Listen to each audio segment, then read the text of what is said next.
Call this meeting to order at 6 p.m. on October 7th. You start with the roll call. I believe the projector is down for this screen but up on the live stream, so it should be fine. If you are here, please say here or present. Adagarla. Idvate. Anderson. Bender. Booma. Brown. Emery. Fahim. Grant. Green. Goff. Gonzalez. Hanyang. Hayes. Hurley. Kloptotowskis. Lau. Lewis. Lona.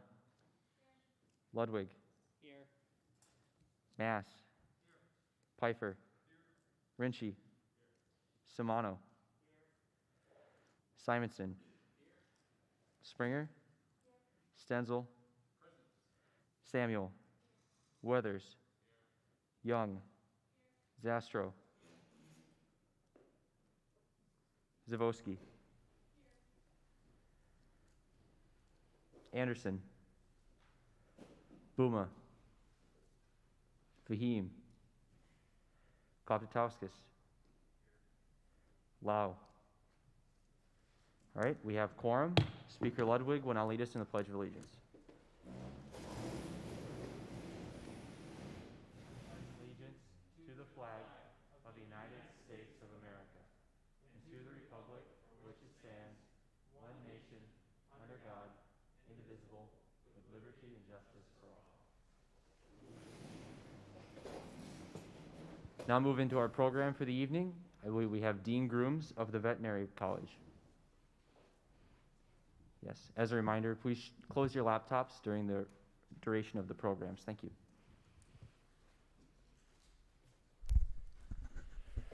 Thank you, Vice President Schrader, and thank you all for coming tonight. I'll do a very short presentation to update everybody here in the Senate on efforts in the College of Veterinary Medicine to advance diversity, equity, and inclusion, not only in our college, but also in the profession of veterinary medicine. Before I start, I just want to introduce two other people that have joined me today that are back, way in the back.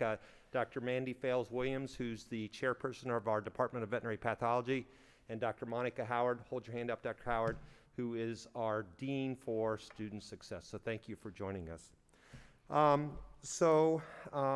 The reason I'm here today is to really update you on the College of Veterinary Medicine's efforts to advance diversity, equity, and inclusion within our college. And just a little bit of background, in case you are not aware of this. On February 12th of 2020, the ISU Student Senate passed a resolution censuring the College of Veterinary Medicine's administration for failing to respond to events of bigotry and racism within our college. This is a censure that we as an administration in the College of Veterinary Medicine certainly took very seriously.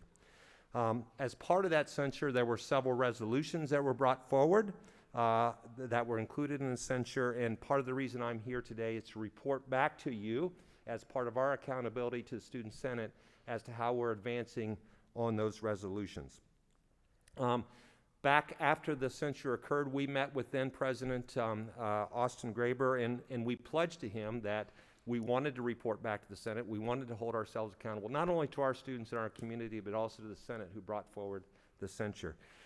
Unfortunately, COVID-19 got in the way because we had planned on doing that last year during Senate, but COVID-19 got in the way and we were unable to do that. But I've worked with President Fritz, and she has so graciously allowed us to come and report back to you this semester. The first thing that I want to share with you is that I and the leadership of our college, and again, two of our leaders are joining me here today, we are committed, very much committed to creating a great place to learn for our students, and also a great place for our faculty and our staff to work.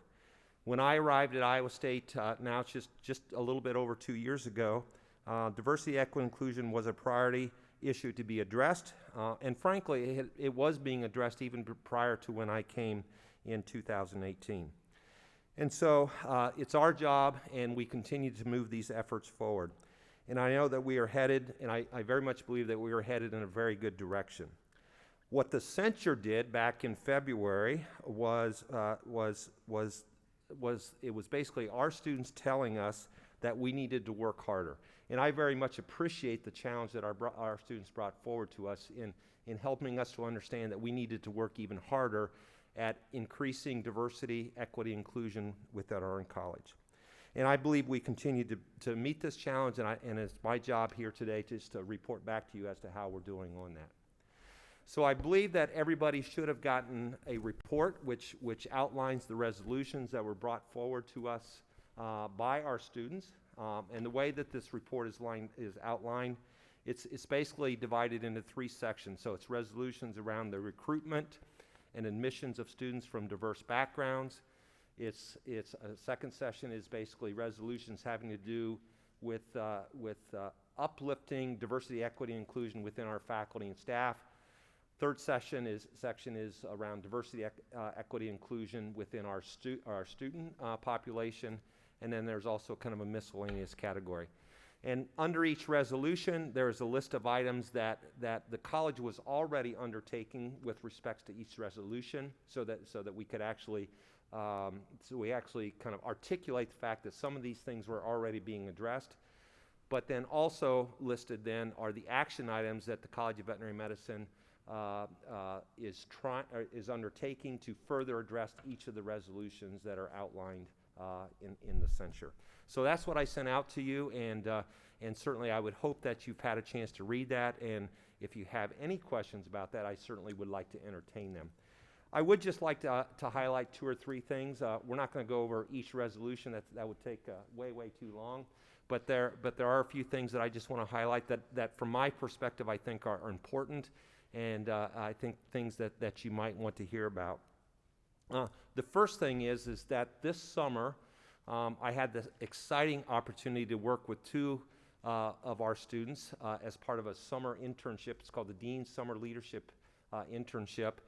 Lyle Wilenga and Erica Moscaso worked with me the entire summer on a variety of projects having to do with diversity, equity, inclusion. And these 2 young people just did an outstanding job in helping our entire college to develop around diversity, equity, inclusion. So that was one of the projects that we kicked off this summer with 2 of our students.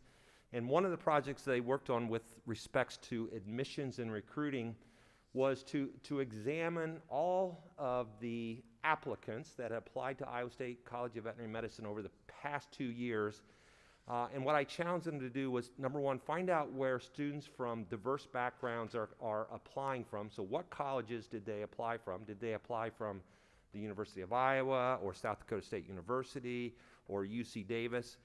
The idea there is so that we know where students that from diverse backgrounds are applying to Iowa State are coming from, so that we then can better target and recruit from those colleges, and more specifically reach out to those students that are thinking of applying to Iowa State's College of Veterinary Medicine and help them to be more competitive in the application process.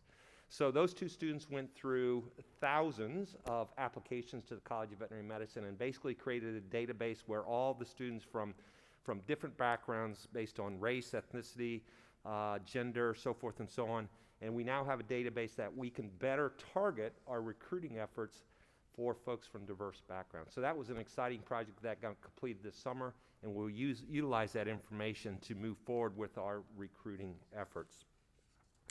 Another thing we did around recruiting and admissions is that this was actually established before I came here, but we have scholarships specifically for folks from underrepresented populations in veterinary medicine. It's called the Frederick Douglass Patterson Scholarship.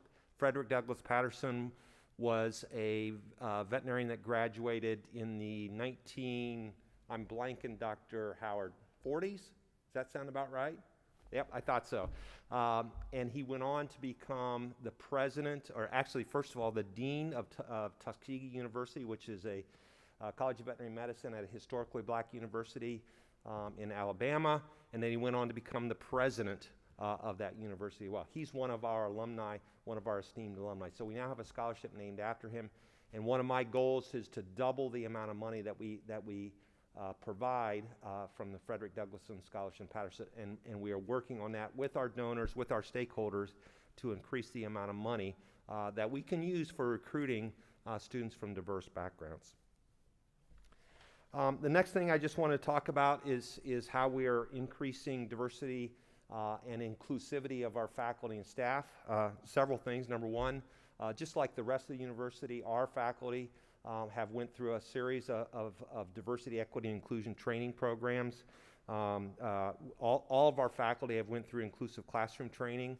Our admissions committee has gone through training on basically unconscious bias, so helping them to understand how their bias can impact the admissions process. Our promotion and tenure committee, which oversees the promotion of our faculty, is also undergoing diversity and inclusivity training. Our leadership team, which includes two of the folks here in the back, we are actually going to be engaged in a retreat after the school year on December 15th, where we will spend the entire morning talking about diversity, equity, inclusion, and that program is going to be led by Dr. Margot Foreman from here in the university. So we continue in our faculty and our staff to elevate and provide opportunities for them to become more knowledgeable about the issues around diversity, equity, inclusion, and to improve themselves. Another thing that we did this summer is that we, the college, offered the opportunity for faculty, staff, and students to participate in the Purdue, so that's the Purdue University training program or certificate program in veterinary diversity and inclusion. So this is an online multi-module training program for folks that are engaged in veterinary medicine. So 39 of our faculty, staff, and students participated in that online certificate program this summer, and they're continuing to participate in it. I don't think everybody's finished it, myself included. I still got a couple modules that I need to get finished before I finish the certificate program.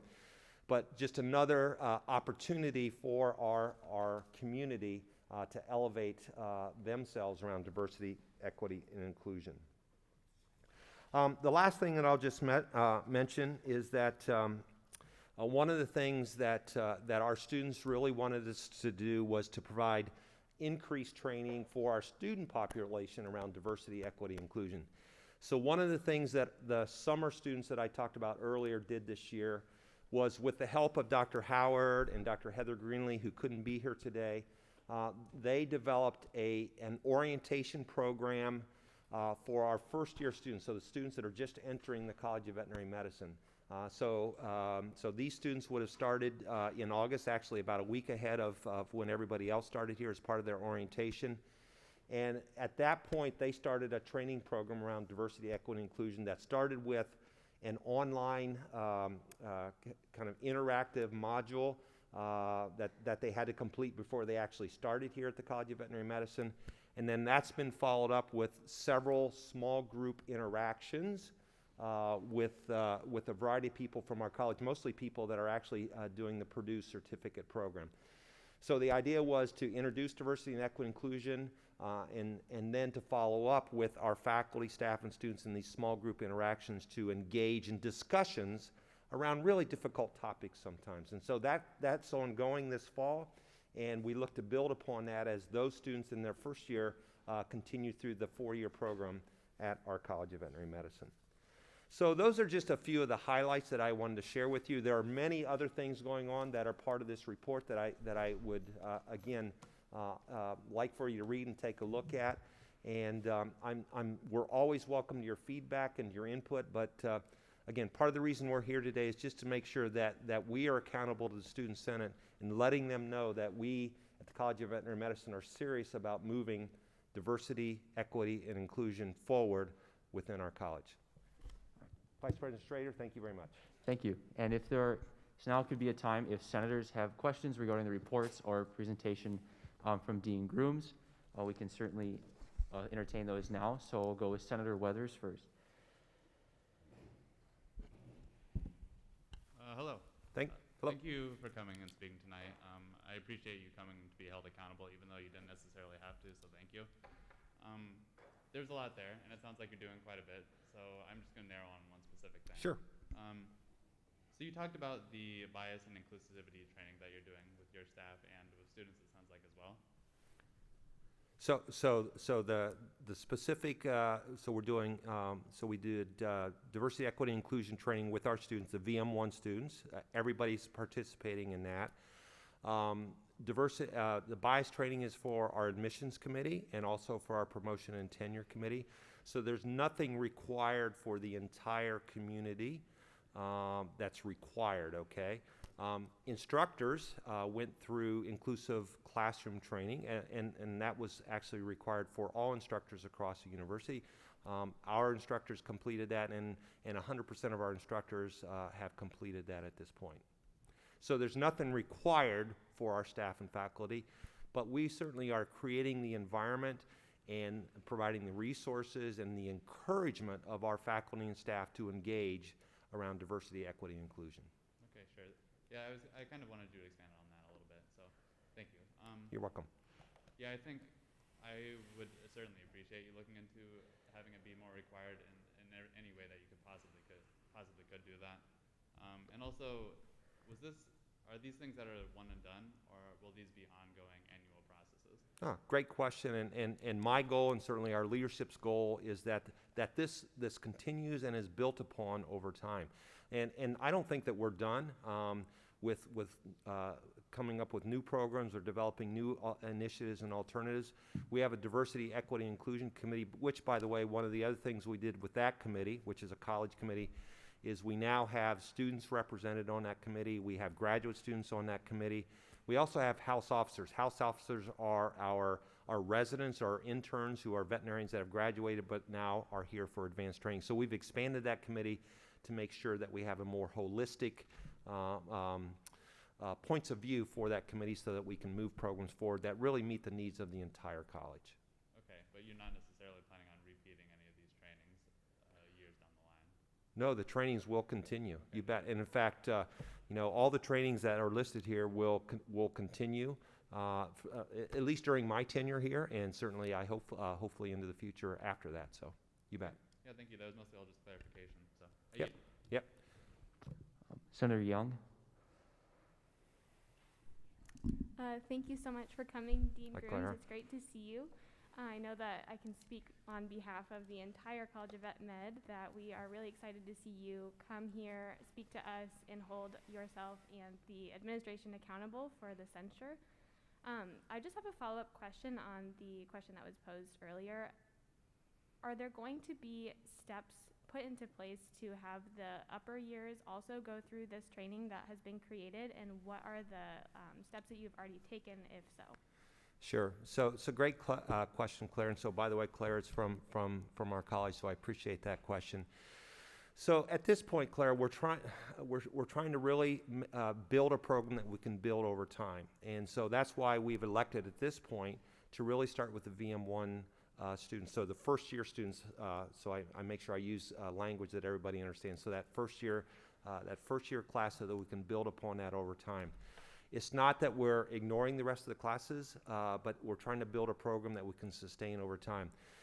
There are certainly lots of other opportunities for our second, third, and fourth year students to engage in diversity and equity inclusion. As you know, we have clubs, we have a voice club, we have a spectrum club, but there's lots of other opportunities for them to engage.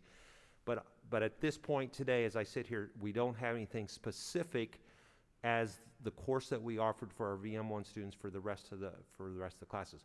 What we are trying to do, Clara, is infuse within the curriculum diversity, equity, inclusion. So it can be in various classes. It could be in various, you know, the PCALs, which nobody knows what PCALs is except for you and I. That's a course where we're trying to infuse diversity into that. And so instead of having a specific course in the second, third, and fourth year classes at this point, we're trying to just make sure we're infusing it across the curriculum. Thank you. Would there be any possibility of the administration being open to allowing the upper years to participate in the program that's developed for the VM1s voluntarily?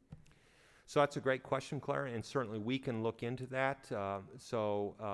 This is a course that was that's created by the university, and we'll have to ask permission to utilize it. But there's no reason that we can't look into that, Clara. Absolutely, it's a great suggestion. Thank you very Thank much. you. And I see Dr. Howard's back there noting this, so thank you, Dr. Howard.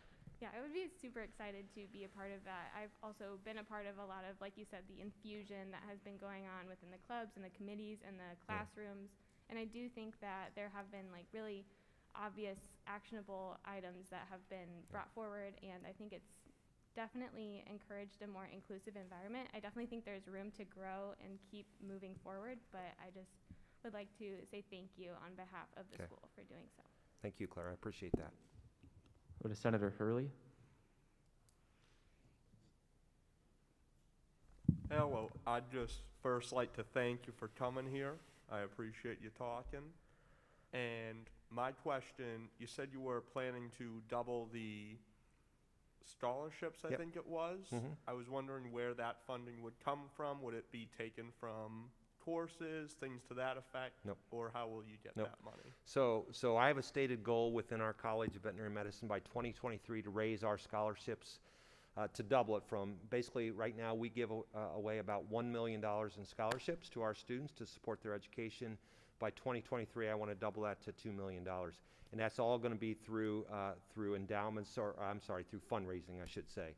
So it's working with our stakeholders, our proud alumni, folks that are proud of the College of Veterinary Medicine, that see the importance of training veterinarians. And so the money to support also the Frederick Douglass Patterson scholarships would also come from that same pot of money. So it's basically fundraising, you bet. Thank you, I really appreciate that. Absolutely. I yield And back. so if you know of anybody that I can talk to, send them my way, and I'll be glad to talk to them, okay? Senator Goff. Thank you, Dean Grooms, for coming. We really appreciate you having you here. I've seen a lot of this diversity, equity, and inclusion included in our VM2 curriculum, and I was part of the VM1s that were one of the moderators for that. But what are we doing for the graduate students? So we do have a subpopulation of graduate students in our community, and I'm just wondering to what degree they are being involved in the diversity, equity, inclusion as Sure. well. So great question. Thank you very much for that. So they are now represented on our Diversity, Equity, Inclusion Committee. So they historically they weren't, and actually I think we have two representatives now. One from kind of our traditional graduate program, BA or PhD and MS program, but we also have a non-thesis master's program, as you probably know, in the Department of Biomedical Sciences. We now have representation from that group as well. We also extended that, as I mentioned, to our house officers, which are sort of students. They're veterinarians that have graduated, but now have come back for advanced clinical training, and it's important for us to include them on that program.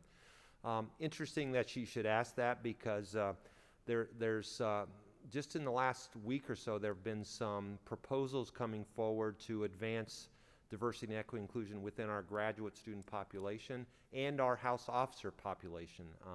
And so we're evaluating those and looking at those. And I think part of this is because, to be honest with you, we are now engaging with our graduate students and our house officers and asking them, what can we do to help you and engage you in this topic. So right now there's nothing specific other than engaging with them, and I think that's really the first important step. Thank you. Thank you. Senator Dvait. Thank you so much for coming out here. I was in Senate last year when I got to hear all the stories of students coming forward, and it's really great to see that that's been taken seriously to make their experience better. Coming to my question, I'm from the College of Engineering, and something I've noticed, even when talking to the College of Engineering D&I committee, is adding in modules and these diversity trainings. A lot of students, I've even noticed it among my peers, they see it as sort of a burden, something that detracts from the main program. I was just wondering if you had any insights or any experience as to how you get these things to stick with the student body, I guess. Well, so I think it's a great question, and that's part of the reason with the training that we started this year with our VM1 students. Although the initial module was online, that's why we followed it up with these small group interactions to build upon that, because we really saw that as really being important. And I'll be upfront and honest with you. I've done a lot of online trainings over my career, and not a lot of times does it stick, okay? I think that's the unfortunate truth of online training. But that's why we felt it was really important to have those online, or those small group interactions, which did a couple things. It took the online training and really personalized it to veterinary medicine, okay? And so we created scenarios. Actually, there were real life scenarios that were part of the discussion that we went through in these small group interactions. And you were one of the moderators for one of those, right? And so you might want to share how that went, those small group interactions. So they were, Senator Debate, they were excellent interactions. So I met with I had 4 people in my group, 4 first-year students. And so we talked over scenarios that specifically happened to veterinarians. Veterinarians are one of the lowest in diversity, just the job force. And so, for example, we talked about clients coming in with names that were derogatory of their animals whenever a veterinarian or a veterinary technician are from a certain background, and dealing with that and being able to approach that, what you would do, and even what happened in those situations that maybe weren't constructive. So we were able to talk through those and kind of let all those feelings out, because they are really frustrating, and to be able to talk about those in small groups where they were safe. So to answer your question, I don't disagree with your observation that online trainings may not always be that good. But what we're trying to do is improve upon that with these small group interactions and really personalize it to veterinarians and veterinary students and help them to see how they can use that training as they move forward. So. I know that this is a problem we've had within the college. This is something we've thought about within the College of Engineering too, and it's great to hear about your experiences. Yeah. And one of the things I'll just let you know, so this is the first year we've done this in our college, and in fact, it's a survey just went out today to both the faculty, staff, and students that served as moderators, and I believe, Dr. Howder, is there a survey going out to the students as well, eventually, the first-year students? Yeah. So we're gathering feedback on this training that our students went through this year, so obviously our goal would be to improve it next year when we offer it, or, to Claire's point, if we offer it to the 2nd, 3rd, and 4th-year students. That's really good to know, and thank you, Senator Goff, as well. Senator Young? To quickly add on to that previous point, I was really impressed over the summer to be reached out to by the 2 students who were working on developing that VM1 training, because I actually was able to provide some feedback, and I did express pretty much exactly what you were saying, Senator Advait, about the diversity and inclusion modules that are sometimes students are expressing that they're just clicking through a module, that they're not really learning or gaining anything from that experience. So I suggested, and I'm sure other people who were reached out to as well suggested, to add a personal component, and I was really excited to see that the administration heard that and implemented that, and it seems to have been really successful. So just to kind of have a final comment to you, Dean Grooms, do you have a specific area that you see as most needing of like attention and improvement in the College of Veterinary Medicine, and what are you working on to improve that one area? So Claire, it's a great question, and I don't know if I can point to one specific one, because I think that would not serve justice to all the areas that we need to continue to work on. You know, to be honest with you, one of the things that we need to continue to work on to really create an environment that's more diverse and open to all is you know, we have a very undiverse faculty, okay? And so one of the things that we're working on with our HR and through a variety of other areas is to really diversify our faculty as well.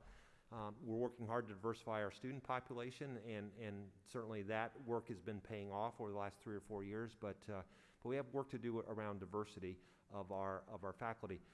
Now, part of the issue there is there's not a big pool of diverse faculty to select from out there, but that's not an excuse. That just makes it more of a challenge that we need to tackle. And so we need to come up with creative ways to attract folks to our faculty from diverse backgrounds and make them part of our family going forward. So that's one thing that we really need to work hard on to move forward.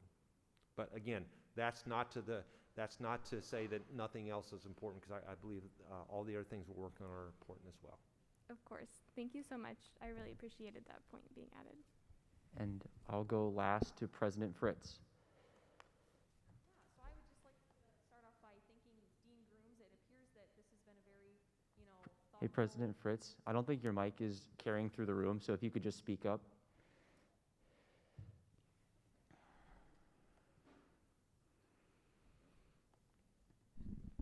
There we go. All right, so I would just like to start off by thanking Dean Grooms for the work that's been done on this, along with the rest of the team at Vet Med.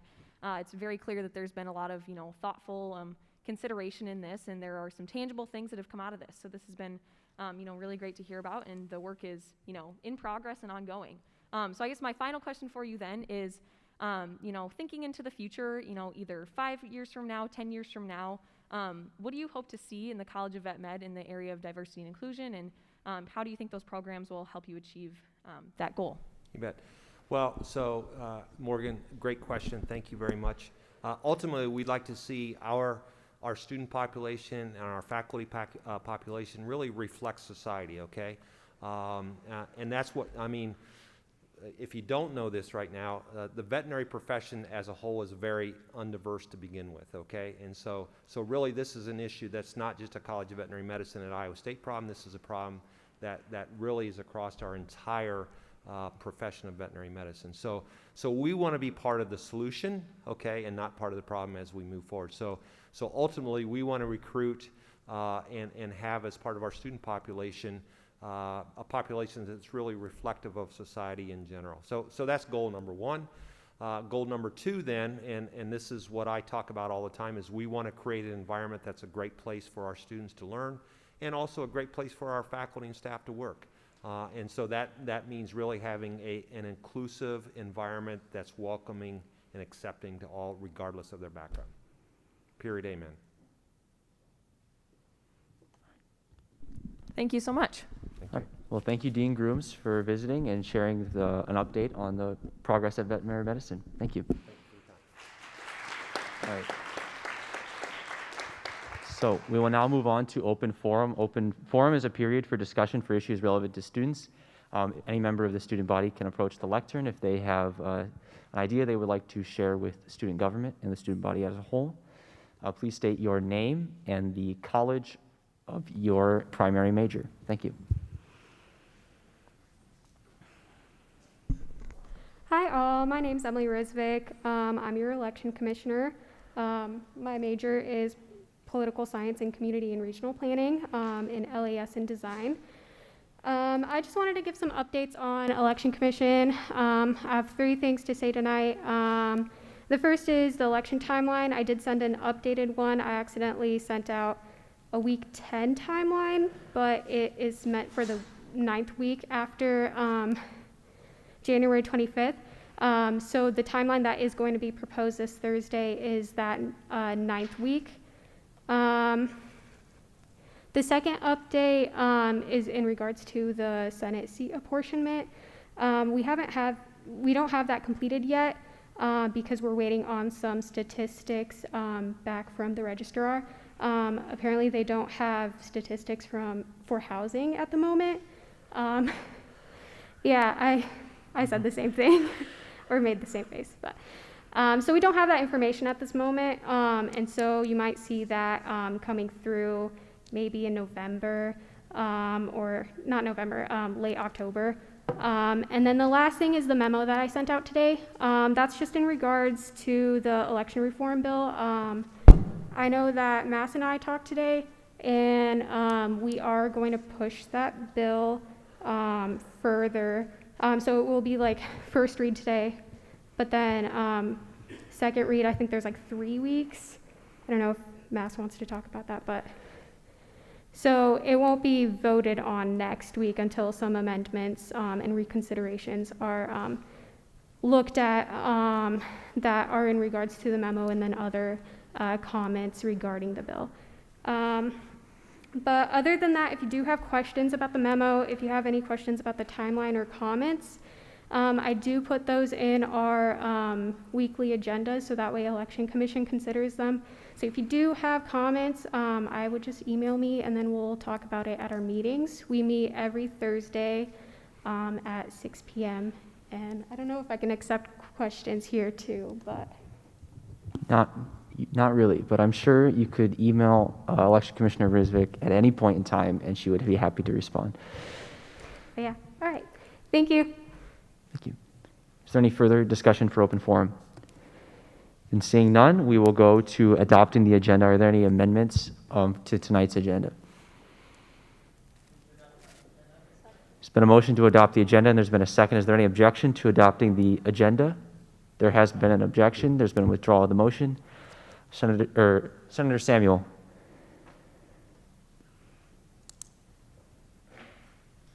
All right, I move to table for week 2020-2-053 seating and at-large to CE.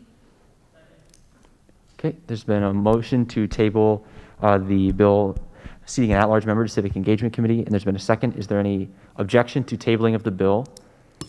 Then seeing none, the bill has been tabled.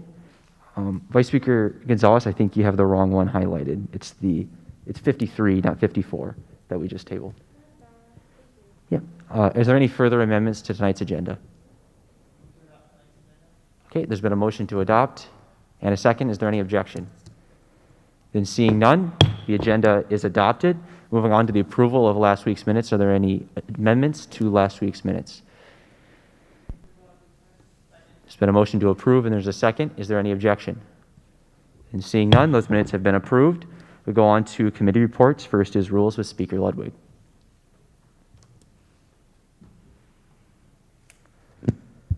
Yeah, so last week we had our joint committee meeting with Election Commission, had some pretty productive conversation, got a lot of notes across. Some of those notes I think are in the comments that the Election Commission shared with us today, so you can read through those. And I think there's still a number of amendments that the committee will look at this week and the following week. Other than that, got 2 bylaw bills tonight on first read, and we have our joint committee meeting with Finance Committee tomorrow to look at Chapter 11 and just see if there's anything we want to change for the year. So that's all I got. Are there any questions for Rules Committee? Seeing none, we'll go on to Finance with Finance Director Klass.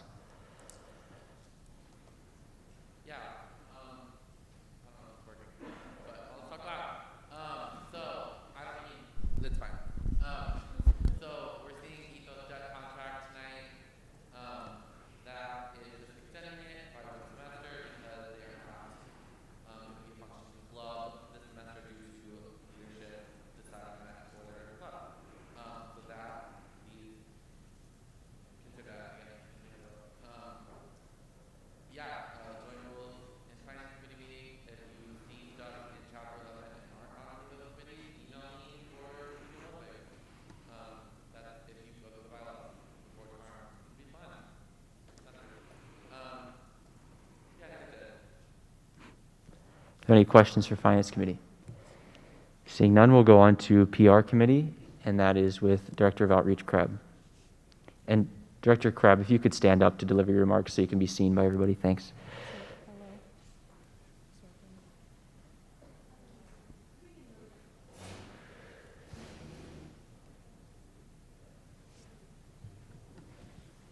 Hi all. It's been a really busy week for Anna and I. We got a good amount of stuff done.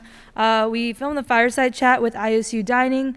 I don't know if any of you have seen like the YouTube series Hot Ones, but they just essentially eat really hot wings and answer like really hard questions. So I think that'll be really fun with ISU Dining. I hope Morgan and Jacob had fun. We had a meeting with the Director of I had a meeting with the Director of Student Accessibility Services, Stephen Motes, regarding bringing an ASL and accessibility component to presidential and vice presidential debates. We had a meeting this morning with Director of Health and Wellness Young, Diversity and Inclusion Director Perk, and Senior Director of Communications Olson about a survey regarding COVID-19 and marginalized groups. The Student Government Survey. That is going to be in your emails. I sent it out this morning. Please, please, please, please get that done. We got about 24 out of the 80 in just one day, so hopefully I can get that to like 80 by tomorrow. I'd appreciate you all so much. And then I'll also send an email after Senate to remind you all again. Tabling signups as well. We also have like 3 other slots open for that. So I just need people for 1 p.m. on Mondays. If you could do that, that would be wonderful. Yeah. I'm working on Ask Me About Student Government pins. I think that'll be a really cool project, and they're really cheap, and it'll be really nice. But I'm just figuring out all the logistics for that. Last week was the first rollout of splash screens, so whenever you're watching the YouTube channel, so before, if we take breaks, or after, it goes over a little bit of the Senate agenda or certain events that we're having within student government. So that was really, those are really fun to make. We have Halloween and homecoming ideas, working in the PR committee. I have a meeting next week with Sakar, Raju, and Senator Bender on how to spread the word about student government to faculty and staff. Green Dot social media campaign. And then there's an update on the MIS page as well. It's like, so your like name, email, phone number, and then also preferred communication. So like email, text, letter, I don't know. And then also I just need someone for the Senate recap. Yep, thank you guys. Okay, then seeing no placards, we will go to Diversity and Inclusion Committee, and that will be with President Fritz.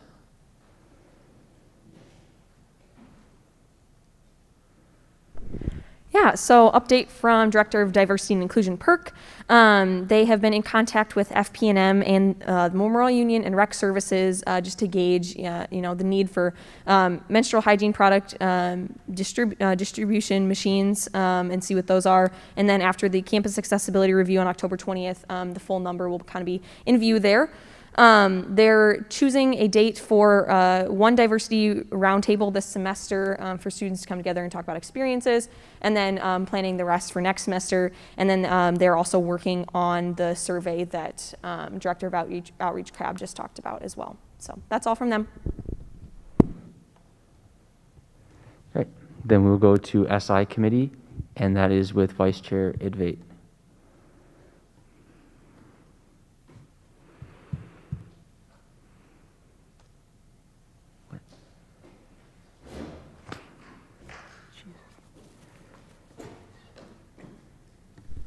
Sorry about that. SI committee had its regular meeting last Thursday. We talked about I do not have my notes up. I apologize. But long story short, we had our regular meeting. We talked about regular events.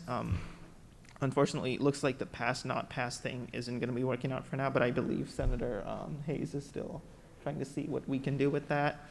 The campus safety walk, me and Emily will be reaching out to ICPD and FP&M and hopefully get that rolling sometime this month. Plenty of other great projects as well. What else? I think that's about it. If you have any questions, I'd be happy to take them. Great. Then we'll go to Civic Engagement Committee with Senator Samuel.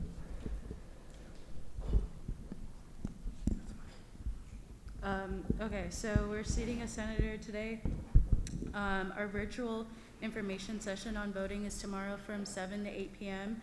There was a mass email that was sent out yesterday with all the links to attend.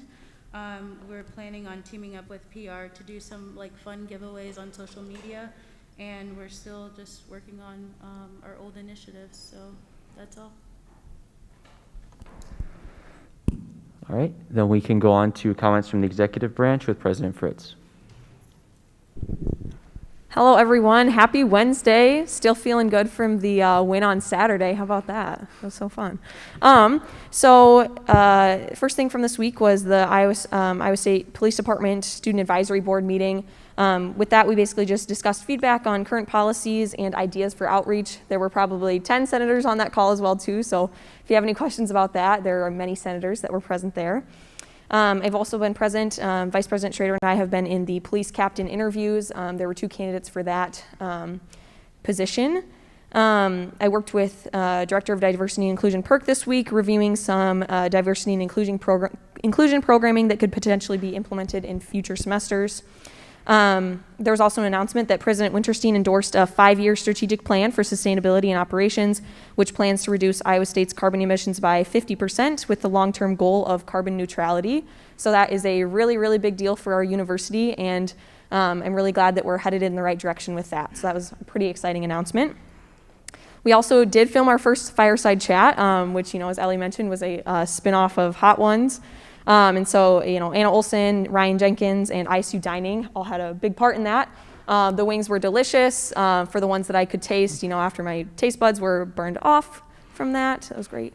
And then finally, had a meeting about the Memorial Union Advisory Board, which is, discussing goals for the year of how they plan to, focus on self-sustainability and revenue collection, in which myself and Director of Affordability Campbell will be serving on that board this year. So, does anyone have any questions? Oh, okay. Another exciting announcement too is that just today our student government advisor was officially placed. Her name is Sophia Sarver, and she will be joining us on Monday. So there will be a chance for people to kind of meet her, schedule meetings with her, and get feedback on ideas and just general help with student government stuff. So it's super exciting to have a official full-time advisor now. So exciting. That's all. Then seeing no placards raised, we will go into external matters within External Matters 2020-2-018F, Ethos Debt Contract Amendment, and that is with Senator Zastro. Yeah, if you would like to come up to the podium. I don't think this is amplifying my voice, so I'll just speak up a little bit. This is just an amendment to their existing debt contract, and the club president can speak a little bit as to why they would like that. Hi everyone, my name is Lauren Kruger and I am the editor-in-chief of Ethos magazine. So at the beginning of this semester, I sent out a poll to my staff members on whether their preference was to go virtual for this semester or to have take a break completely. The responses I received showed that my staff were stressed with classes, COVID, mental health issues, and the like. Thus, I made the decision to have our magazine take a semester off. Because we are not producing a magazine this semester, naturally I cannot collect dues from my members, and this also makes it more difficult to follow through with possible fundraising options. Therefore, on the behalf of Ethos, I am requesting an extension for our debt contract. However, we will still make the payment of $350 sometime this semester. In addition, I am also waiting to hear back from the Greenlee School of Journalism, from which Ethos received funding last semester. It is unclear how that funding was to be distributed and how classes going online this past spring semester affected that.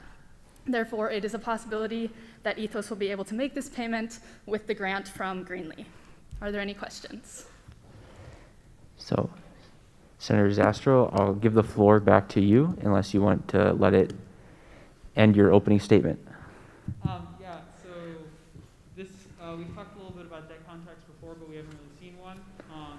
So for those of you who weren't here last year, a debt contract is when a club has a negative amount of money in their account, and we essentially give them a loan with an understanding that they're going to pay it back semester by semester. So this is just delaying that paid back schedule by one semester, and then I'll yield on my opening statement. Okay, so we'll just go to the general debate period for the bill. Senator Debate.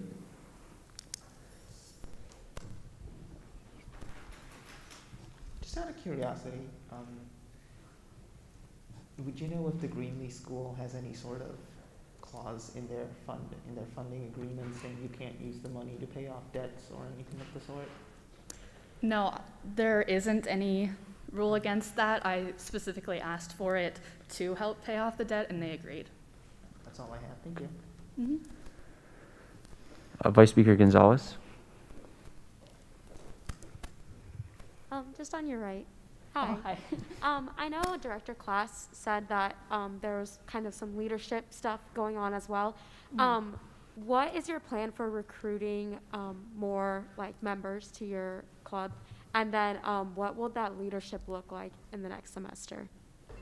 Yeah, for sure.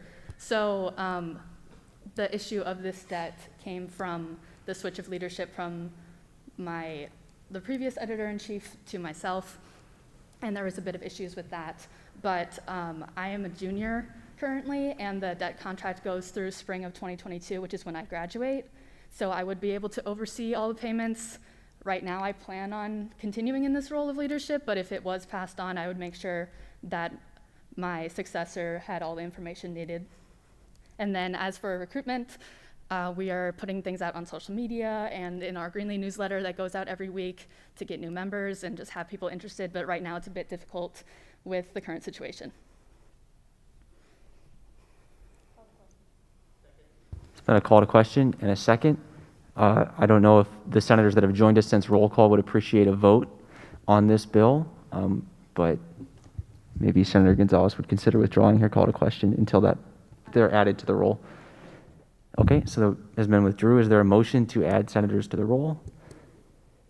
Which ones?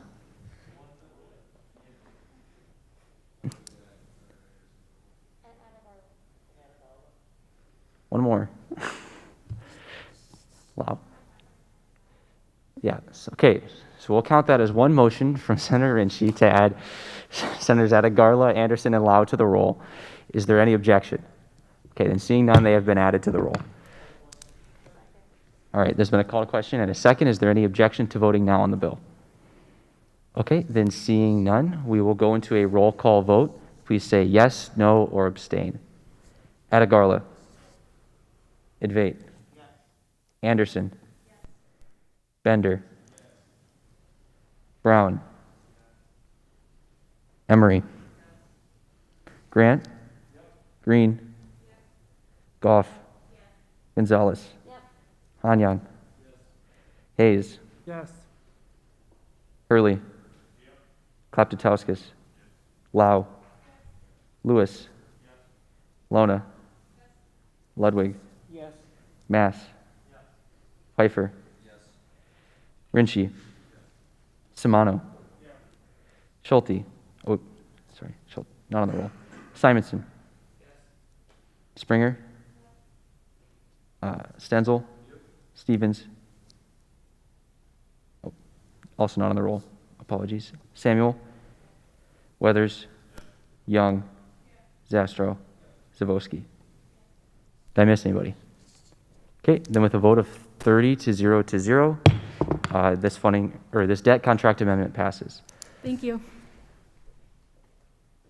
So we will now move on to 2020 internal matters within internal matters special orders 2020-2-052 SG, seating a new clerk with Speaker Ludwig. All right, so we have Vice President Schrader has nominated a new clerk to take the minutes in our meetings.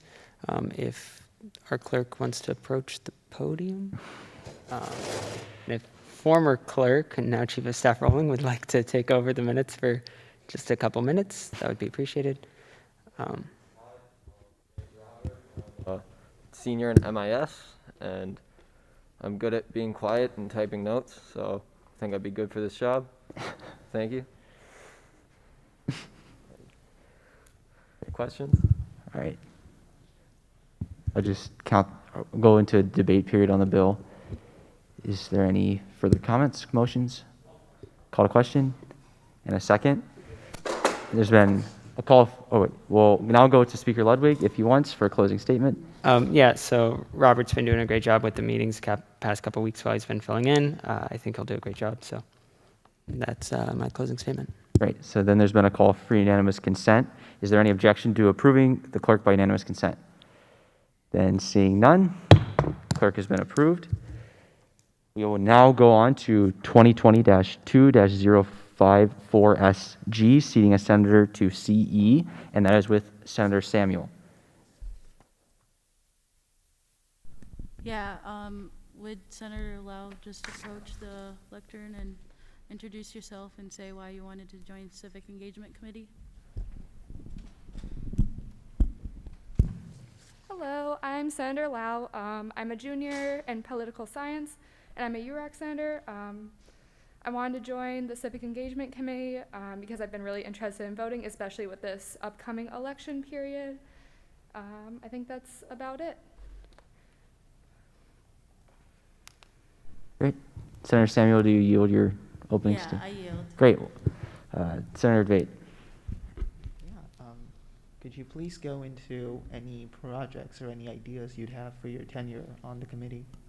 Yeah, so I am really excited to be part of this committee, and I really want to bring kind of more education around candidates to like the community in Iowa State and in Ames and possibly surrounding areas, because I do have some connections in Ankeny and in Gilbert.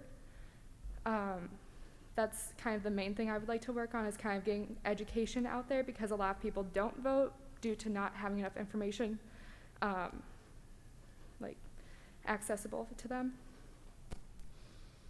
I mean, I think those are great ideas, and I think you're very qualified to be on the committee. I yield and call to question. A call to question and a second. Is there any objection to voting now? Senator Samuel, closing statement. No, I don't have one. All right, then we'll go to a placard vote. Just call for unanimous consent. Is there any objection to approving the senator to Civic Engagement Committee by unanimous consent? Then seeing none, senator has been sat. Thank you.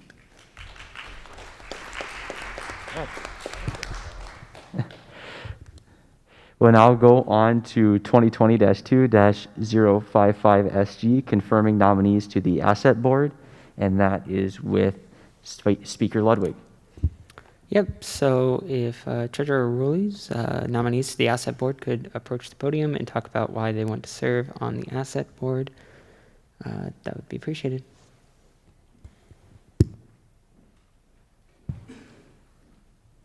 Go for it. Go first. Good? Go for it. Yeah, like a lot of people, I just don't know what asset is, and I really want to be involved in like that conversation and see what I can do best to give my time, I guess.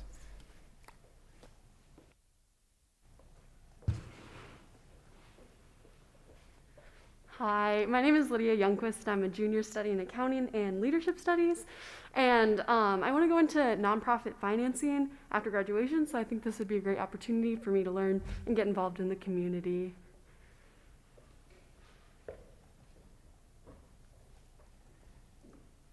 Hi, my name is Caitlin Rowling. I'm currently a senior in chemical engineering. Most of you know me as the chief of staff here at student government.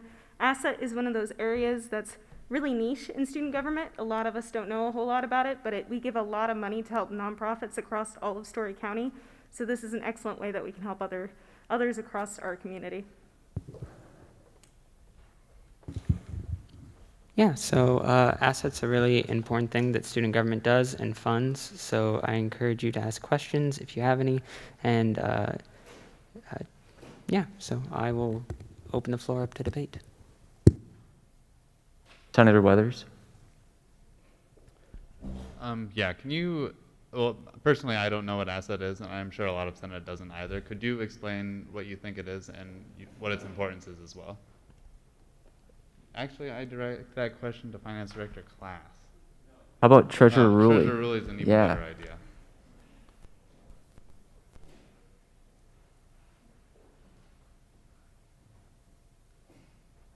Yeah, so student government has an asset fund where we fund multiple programs through different nonprofits in the Ames and Story County area. So like one of them is University Community Childcare.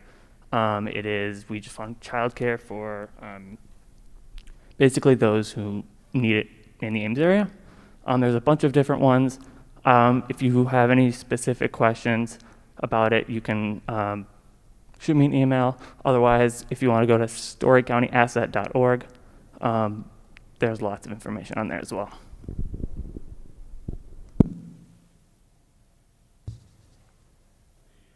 All right. Senator Debate.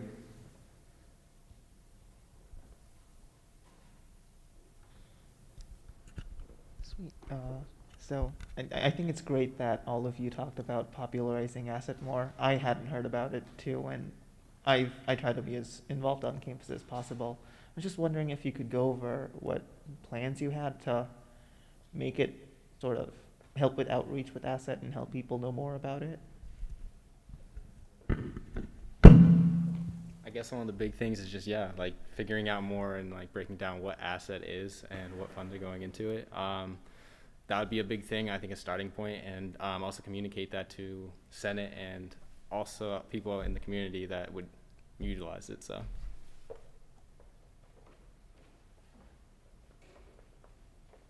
The duties that we're being seated here today for will allow us to speak with these different nonprofits and help to allocate what funds we believe should go to these different nonprofits, specifically regarding those that impact students the best. I think through helping other students, that's a great way of doing outreach. However, additionally, it is our job as student government as a whole to try and let people know where their student activity fee is going. So I think that that's something that we should discuss as a whole body.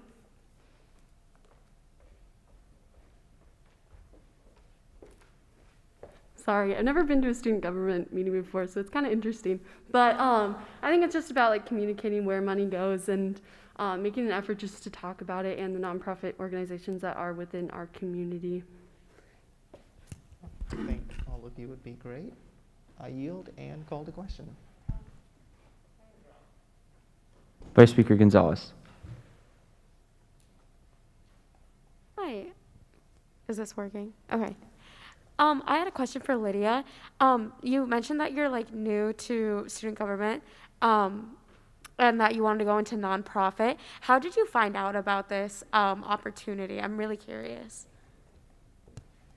Okay, well, last year in my speech class, I met Emily, who she's not here anymore, but we were talking about our majors, and I said I want to go to nonprofit, and she said you should check this out. So this is why I like emailed Max like out of nowhere, and he let me do it. So. No, that's really cool. I love to hear that those conversations are going on. So cool. I yield. I'm going to call to question any second. Any objection? Okay, then we'll go to Speaker Ludwig with a closing statement. Yeah, so all these nominees seem very qualified. I served on the asset board last year, and it's a really important part of what student government does, going to all these agencies and making sure that they're doing what they say they're doing and that they're, need the funding that they're asking for. I really appreciate a lot of the work that this organization and this funding process does in the Ames community, and I think it's really important. So I encourage you all to vote yes for these nominees. We'll go into a placard vote. Let's call for unanimous consent. Is there any objection to approving the 3 nominees by unanimous consent? Then seeing none, the nominees have been approved. We'll now move on to new. I was going to say, we didn't clap for Bobby when he got to be clerk, so we're just all, there we go. There we go. Now it's even. All right, we'll go into new business. Within new business, we have 2020-2-019Y, granting the finance director speaking privileges, and that is with Speaker Ludwig. Right, so, title. There we go. I've done this before. So this just clears up a hole that was created when we passed the Chapter 4 rewrite. It took away speaking privileges for non-senators, and that was in an effort to make sure that debate was primarily influenced by senators and that time was reserved for us because we were all elected and entrusted to take part in those discussions. And so we didn't want non-senators taking over that debate. However, there were concerns after the bill passed that, especially on financial legislation, where there's often a need for the finance director to provide information, that it might be important for the finance director to have the ability to step in and at least provide that information in some capacity. And so that's what this bill attempts to achieve, is by creating an ability for them to step in on finance legislation and other things related to the committee where their expertise might be valuable. Any questions of intent? Then seeing none, we'll see that bill next week. We'll go on to 2020-2-020F, finding MU updates. And that is with Senator Zastrow. Title. Can this bill be amended right now? No, but we can fix the name. Okay. Yeah. Also, on the bill itself, it says 2020-2-020Y, not F. Also, it's fun that every other number is a 2 and a 0. Just like to point that out. So this bill is for funding MU updates. This is something that where class and I have worked closely with the MU. because organizations like Winterfest aren't going to be able to host really anything, since all of what they had planned was after what is now winter break for us, there's some extra money that we could use to work with the Memorial Union to provide advertising spaces for student organizations. If you are looking at the bill, formatting things, the totals don't add up correctly. Installation is $200 for every single location, and some lines are in gray and aren't included in the total. All that's going to be amended out by next week. Installation will still be in there, but we'll have a more specific estimate. If there are any questions, those should be directed towards me or Finance Director Frost. Are there any questions of intent? Seeing none, we'll see the bill next week. We'll go on to 2020-2-021F. There is a question. I had a question. I'm sorry, I couldn't see it to you, but I gavelled the bill, so I'm sure Senator Zastro can answer the question outside of Senate. Roger that. All right. We'll go to 2020-2-021F, Student Advocates Funding, and that is with Senator Bender. Yep, they're just looking for funding to send out like a mass email to recruit more students to help them out. So, oh yeah, title, my bad. Bam. So everything I just said, and we're going to see it at Finance Committee. All right. Is there any questions of intent? All right. I don't see any, so we'll see it next week. We'll go to 2020-2-022Y, Election Reform Act. And since this is a committee bill, Speaker Ludwig. Right. So this is the bill that the Senate order from earlier in the semester required the Rules Committee to generate. Its contents were created primarily by Senator Mass, Idvate, and Weathers. They comprise the Subcommittee on Election Reform. They've worked a lot on this bill. They are all pretty, oh wait, title. I'm on a roll today. I'm sorry. Like I said, they all have the ability to answer questions on this bill if you have them outside of Senate. I can answer most of the surface level questions if you have any. I think this solves a lot of the problems that we've seen, and like I said earlier today, there are some amendments that we're going to make, some of them in relation to the comments that Election Commission had, and a couple other just cleanup things that we noticed after the bill was published. So, any questions? All right. Are there any questions of intent?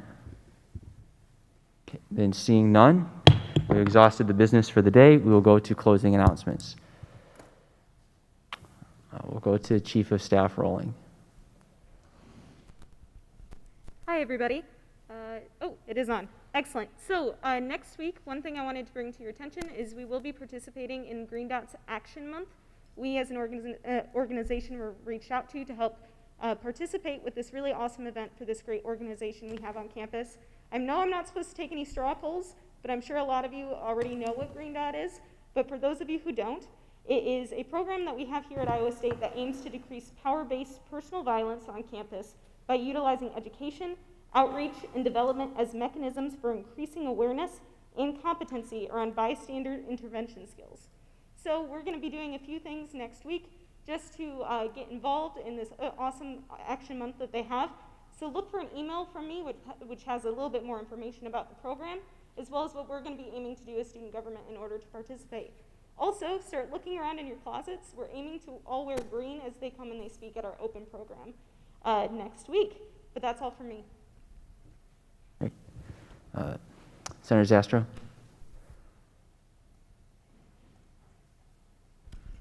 So earlier this year I was appointed to the Faculty Senate Curriculum Committee, and we had a meeting yesterday and there were some notable things, so I'd just like to let you guys know what we talked about. So they approved the addition of 2 new minors, both ethics and beverage management have been approved. They still have to pass through Faculty Senate, and I think one other Faculty Senate committee before they officially become minors, but that's exciting that those are getting there. And then one other change, well I guess 2 other changes technically, both the major and the minor for Child, Adult, and Family Services is having their names changed to Human Development and Family Studies. because that's kind of where the general discipline is heading, is changing to that name. So that's my update. Thanks for a good meeting tonight. Stay safe. Advait. Hello, everybody. I'm just going to use this as an addendum to my haphazard committee announcement. If you have a great project idea on campus and you want to see it accomplished, we still have, I think, about 2 seats open on SI if you want to join. And speaking of that, I believe Senator Han Young has expressed interest in joining SI, and I wanted to announce that we'd be putting up a bill to add them to SI next week as well. So if you're interested, have ideas, please reach out to me or Chair Hovey. Other than that, have a great evening and stay safe, everybody. All right. Senator Hurley. Now, I recently got a invitation by the Department of Education to represent Iowa and the Iowa State University student government, because who better represents anyone than me, I was told. But if anyone has any concerns, please bring them to me. Please DM me. Please do anything. I've already gotten 3. They're very helpful to me. I want to represent everyone here to the best of my abilities. So just send it to me. Send it. That's my take. Great. Vice Speaker Gonzalez. Happy week 8, everyone. I don't have a lot to say this time. I do want to say though, Blood Drive has been having their event yesterday, today, and then they're still holding appointments for tomorrow. So if you are able, please go ahead and give blood. You save up to 3 lives, so that's really good. We love to do that. As well as if you're a part of any other organizations, feel free to announce those at the end of Senate if you want people to come to them. So we want to support each other, not just inside our own org, but outside as well.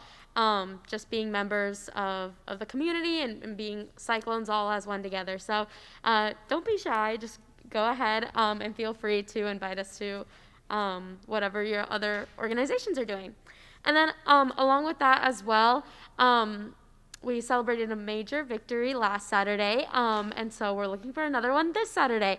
So just be sure that when you're celebrating, you're being safe and responsible and careful. You also are representing student government with your involvement in it. So just be mindful of that. But other than that, I hope you guys have a great rest of your week.